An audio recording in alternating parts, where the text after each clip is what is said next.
Welcome back to Bobby Rose DIY Home and Lifestyle. Here is some progress on my pineapple crown that I started. I started it on June 1st. What I did was peeled back some of the leaves, let it set for like a week or so, and the roots came through.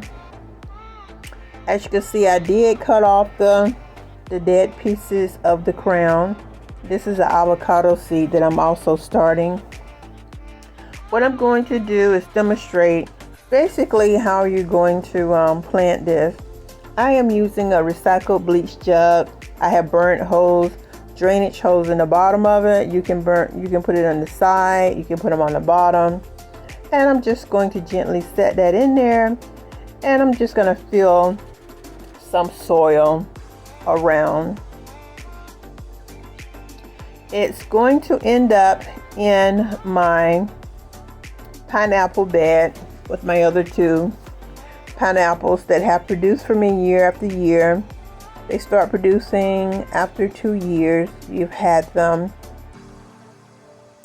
And basically this is just what I'm doing, just gently pressing in that soil. I'm just going to fill it around and make sure all the roots and everything is covered.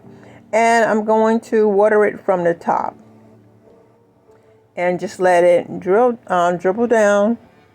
Just water it from the top,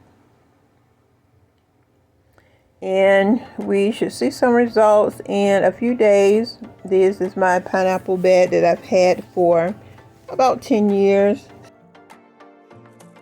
I will definitely give you an update on this beauty later on.